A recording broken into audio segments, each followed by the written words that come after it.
मुझे चिंता नहीं है स्वर्ग जाकर मोक्ष पाने की, बस तिरंगा ही हो कफन मेरा, यही अरमान रखती हूँ। यहाँ की चांदनी मिट्टी का ही गुणगान करती हूँ। आप सभी को गणतंत्र दिवस की हार्दिक शुभकामनाएं। मैं इस पावन अवसर पर अपने विचार व्यक्त करना चाहती हूँ, जिसमें किसी भी प्रकार की त्रुटि हो तो मैं क्षमा चाहूंगी।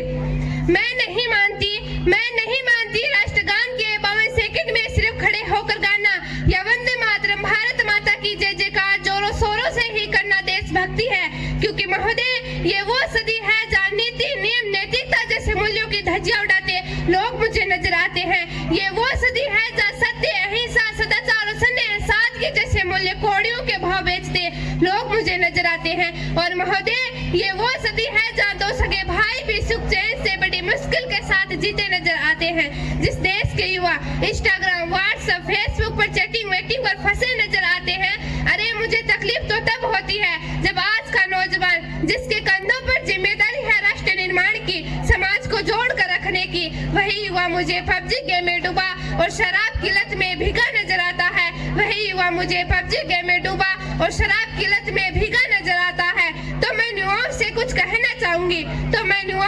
कहना चाहूंगी कि महोदय ग्रामीण में सोने वालों, अभी वक्त है तुम जाग जाओ, इससे पहले कि तुम्हारी नींद कहीं राष्ट्र को ही ना ले डूबे। इस देश को खतरा न हिंदुओं से है न मुसलमानों से है, इससे तकलीफ है तो बेईमानों और गद्दारों से।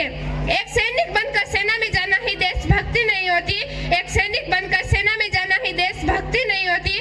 आजादी पूर्व की बात और थी, आज की बात और है। झांसी की रानी लक्ष्मीबाई से लेकर शहीद आजमीर भक्त तक, चंद्रशेखर आजाद से लेकर महात्मा गांधी तक, इन्हें हम देशभक्त कहते हैं। परंतु आज आदमी देशभक्त कहूँ तो किसे कहूँ? अपने परिवार समाज राष्ट्र के प्रति समर्पण का भाव है देशभक्ति। हर देशद्रोही के जीवन में आने वाला तूफान है देशभक्ति। धर्म समानता लोकता को पछाड़कर ईमानदारी से किया गया काम है देशभक्ति। एक गरीब आदमी की मदद की जाए तो वह है देशभक्ति। और एक शिक्षक पैसों के लिए नहीं बल्कि विद्यार्थी को भविष्य में आगे बढ़ने के उद्देश्य से पढ़ाए तो वह है देशभक्ति। जोरदार तालियां, बहुत बढ़िया। पैसों के लिए नहीं बल्कि ईमानदारी से काम करे तो वह है देशभक्ति। तो मैं देशद्रोहियों से कुछ कहना चाहूंगी कि ये हवाओं में जहर घोलने वालों, दिशाएं भी हमारे इशारों से बदलती है। तुम क्या तस्वीर बदलोगे मेरे हिंदुस्तान की? यहाँ के शहरों के जिगर में माँ भारती बसती है, यहाँ के शहरों के जिगर में माँ भारती बसती है। और अगर मैं बात आज यहाँ महिलाओं की करूँ तो महिलाओं को आज आरक्षित नहीं बल्कि सुरक्षित करने की जरूरत है, क्योंकि आज कन्या भ्रूण हत्या, बाल विवाह है, दहेज प्रथा और यौन हिंसा बलात्कार जैसी बातें बढ़ती नजर आ रही है। तो मैं नारी सशक्तिकरण में कुछ पंक्तियां अदा करना चाहूंगी कि इस वतन की रक्षा का हक हम लड़कियों को भी है, कि इस वतन की रक्षा का हक हम लड़कियों को भी है। और इतिहास की किताबें उठाकर देख लो, जिनको हमारी काबिलियत पर शक है। किसी के लिए खुशियां लेकर आई हूँ तो किसी के लिए काली परछाई हूँ मैं। इस वतन की रक्षा के खातिर कंधे से कंधे मिलाने आई हूँ मैं। भारत माता की बेटी हूँ मैं, सरहद पर जाकर सीने पर गोली खाने को तैयार हूँ मैं। और एक रसोई में बेलन ही नहीं साहब, मुझे इस वतन की रक्षा के खातिर हथियार उठाना भी आता है। और अगर बात आज मैं राजनीति करूँ तो मुझे राजनीति से कोई परहेज नहीं है, वरन परहेज है तो राजनीति करने वाले राजनेताओं की नीति से है। चुना गया वो राजा विधवा नहीं बल्कि सेवक होना चाहिए, जो जनता की हर समस्याओं का निदान कर सके। और हाँ, संसद में लड़ झगड़ कर नहीं बल्कि सोच समझ कर फैसले लिए जाएंगे, तब हमारा राष्ट्र का निर्माण तो संभव होगा।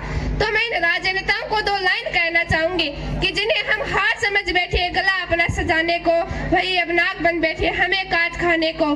आज राजनीतिक भ्रष्टाचार काला धंधा पर मुद्दे हैं।